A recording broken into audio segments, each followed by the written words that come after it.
মুরলির তারিখ 17 মে 2024। ওম শান্তি।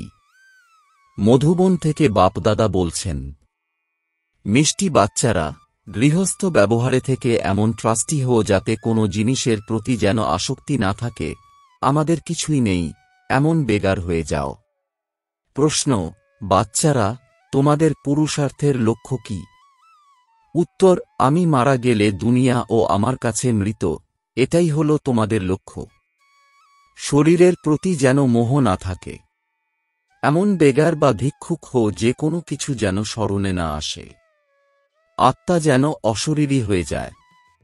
ব্যাস, আমাদের ফিরে যেতে হবে। এমন পুরুষার্থ যারা করে তারাই বেগার টু প্রিন্স অর্থাৎ ভিখারি থেকে রাজপুত্র হয়। তোমরা বাচ্চারাই দরিদ্র থেকে ধনী, ধনী থেকে দরিদ্রে পরিণত হও। যখন তোমরা ধনী হও তখন কেউ দরিদ্র থাকে না। ওম শান্তি। বাবা বাচ্চাদের প্রশ্ন করেন যে আত্মা শুনছে নাকি শরীর শুনছে। আত্মা শুনবে নিশ্চয়ই শরীরের দ্বারা। বাচ্চারা লেখেও এমন যে অমুকের আত্মা বাপদাদাকে স্মরণ করে। অমুকের আত্মা আজ অমুক স্থানে গেছে। এইরকম এক অভ্যাসে পরিণত হয়েছে। আমরা আত্মা কারণ বাচ্চাদের আত্মঅভিমানী হতে হবে।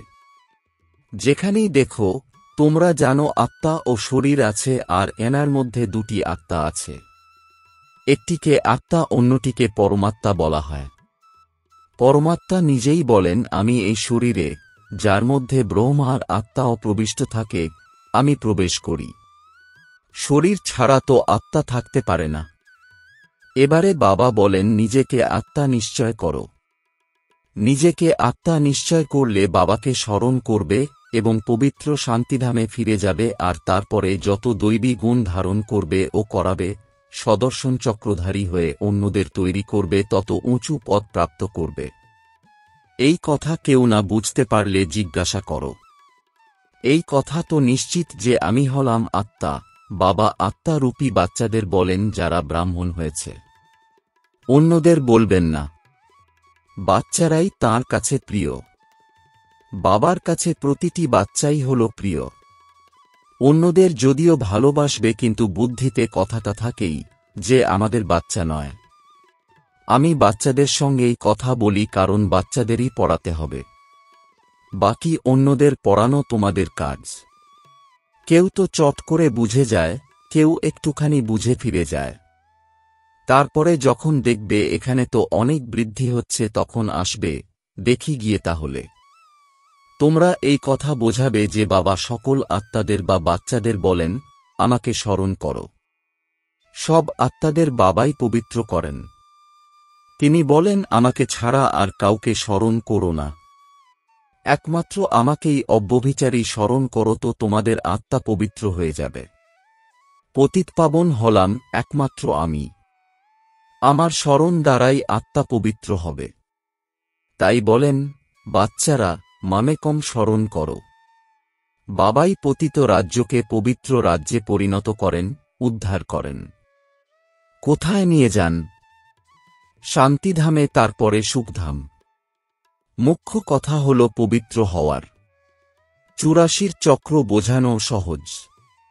চিত্র দেখলেই নিশ্চয় হয়, তাই বাবা সর্বদা বলেন মিউজিয়াম খোলো, আড়ম্বর করে। কারণ মানুষকে সেই আড়ম্বর আকৃষ্ট করবে। অনেকে আসবে, তোমরা এই কথাই শোনাবে যে আমরা বাবার শ্রীমত অনুসারে এই রূপ তৈরি হচ্ছি। বাবা বলেন, মামেকম স্মরণ করো এবং দৈবী গুণ ধারণ করো। ব্যাজ তো অবশ্যই সঙ্গে থাকা উচিত। তোমরা জানো আমরা বেগার টু প্রিন্স হব। থমে তো কৃষ্ণে পরিণত হবে, তাই না? যতক্ষণ না কৃষ্ণ হচ্ছে ততক্ষণ নারায়ণ হতে পারবে না। শিশু থেকে বয়স্ক হলে নারায়ণ নামটি প্রাপ্ত করবে। সুতরাং এতে দুটি চিত্র আছে। তোমরা এই রূপ ধারণ করো। এখন তোমরা সবাই বেগার হয়ে আছো।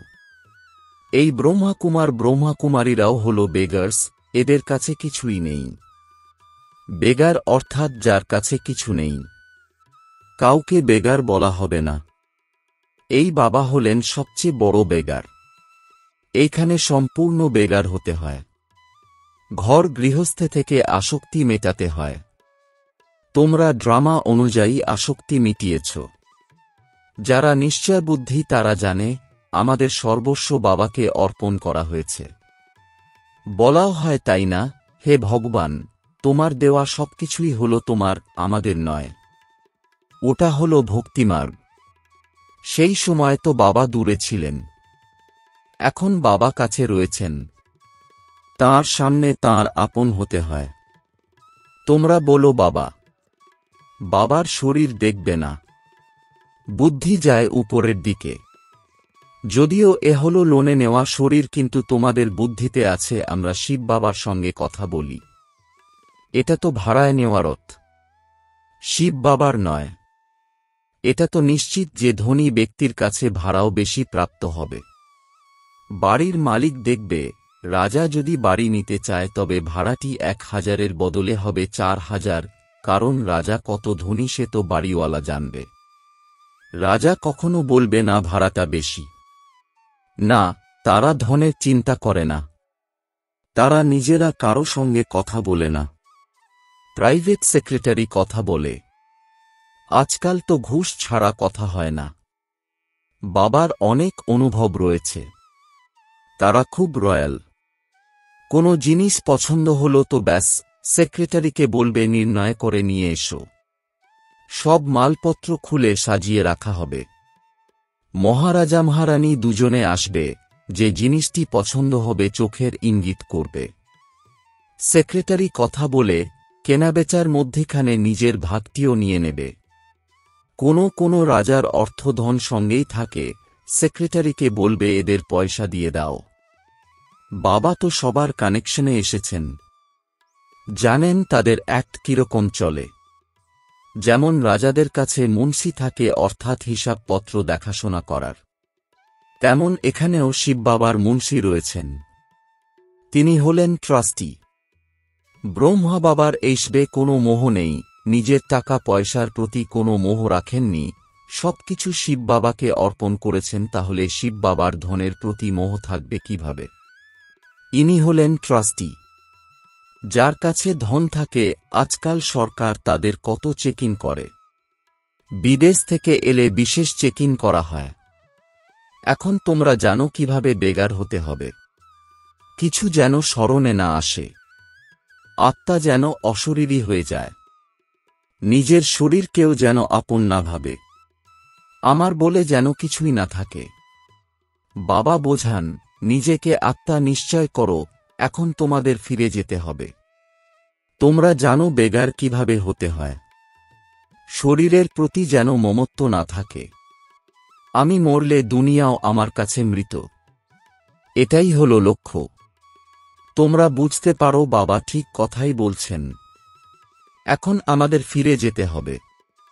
শিব বাবাকে তোমরা যা কিছু দাও তার রিটার্নে পরের জন্মে ফল প্রাপ্ত করো, তাই বলা হয় এইসব ঈশ্বরের উদ্দেশ্যে দান করা হল। পূর্বজন্মে এমন ভালো কর্ম করা হয়েছে যার ফল বর্তমানে প্রাপ্ত হচ্ছে। শিব বাবা কারোর কিছু রাখেন না। বড় বড় রাজা জমিদারদেরকে অনেক কিছু উপহার দেওয়া হয়, তারপরে কেউ নেয় কেউ নেয় না। সেখানে তো তোমরা কিছুই দান পুণ্য করো না, কারণ সেখানে সবার কাছে অনেক ধন থাকে। কাকে দান করবে? কেউ গরিব নয় সেখানে। তোমরাই দরিদ্র থেকে ধনী এবং ধনী থেকে দরিদ্র হও। বলা হয় না যে সুস্থ করো, কৃপা করো, ইত্যাদি ইত্যাদি। আগে শুরুতে শিব বাবার কাছেও চাইত, তারপরে ব্যভিচারী হয়ে সবার কাছে গিয়ে দাঁড়িয়েছে। তারা বলে আমাদের ঝুলি ভরে দাও। কতখানি পাথর বুদ্ধি হয়েছে। বলাও হয় পাথর বুদ্ধি থেকে স্পর্শ বুদ্ধি করেন। অতএব বাচ্চারা তোমাদের অনেক খুশিতে থাকা উচিত। গায়নও আছে, অতীন্দ্রিয় সুখের কথা জিজ্ঞাসা করতে হলে গোপী বল্লভের গোপ গোপিকাদের জিজ্ঞাসা করো। কারোর লাভ হলে অনেক খুশি হয়, তাই বাচ্চারা তোমাদের অনেক খুশি হওয়া উচিত।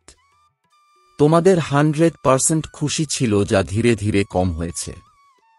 এখন তো আর কিছুই নেই। থমে ছিল অসীমিত বাদশাহী। তারপরে হয় সীমিত রাজত্ব অল্পকালের জন্য। এখন বিড়লার কাছে অগাধ সম্পত্তি আছে। মন্দির বানায়, তাতে কিছু প্রাপ্তি হয় না। গরিবদের থোড়াই কিছু দান করে। মন্দির তৈরি করেছে, যেখানে মানুষ মাথা নোয়াতে আসবে। হ্যাঁ, যদি গরিবদের দান করা হয় তবে তার রিটার্নে ফল প্রাপ্ত হতে পারে। ধর্মশালা তৈরি করলে অনেক মানুষ বিশ্রাম করে, ফলে পরের জন্মে অল্পকালের সুখ প্রাপ্ত হয়। কোনো হাসপাতাল বানালেও অল্পকালের সুখ প্রাপ্তি হয় এক জন্মের জন্য। অতএব অসীম জগতের বাবা বাচ্চাদের বসে বোঝাচ্ছেন, এই পুরুষোত্তম সঙ্গম যুগের মহিমা অনেক। তোমাদেরও অনেক মহিমা, কারণ তোমরা পুরুষোত্তম হও। তোমাদের অর্থাৎ ব্রাহ্মণদেরই ভগবান এসে পড়ান। তিনিই হলেন জ্ঞানের সাগর। এই সম্পূর্ণ মনুষ্য সৃষ্টি রূপী বৃক্ষের বীজরূপ হলেন তিনি।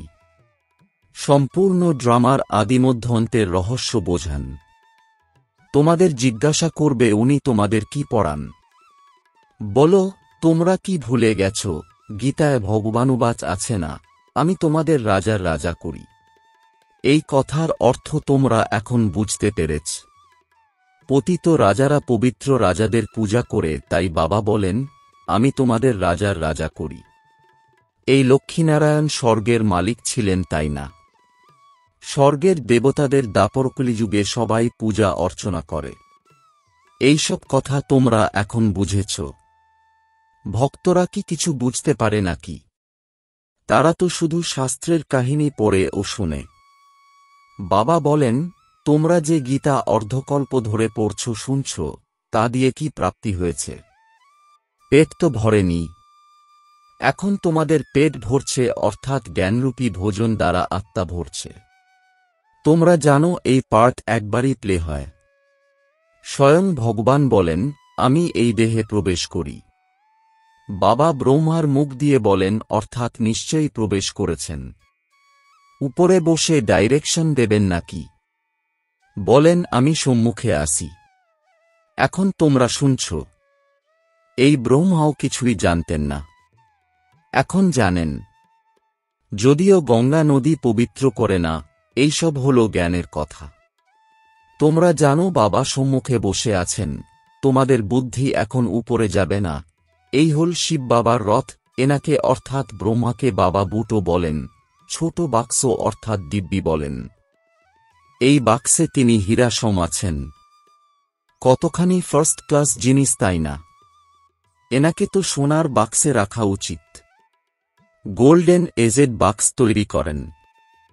বাবা বলেন, ময়লা কাপড় ধোপার ঘরে গেলেই ময়লা ছুপ ছুপ মন্ত্র বলা হয়।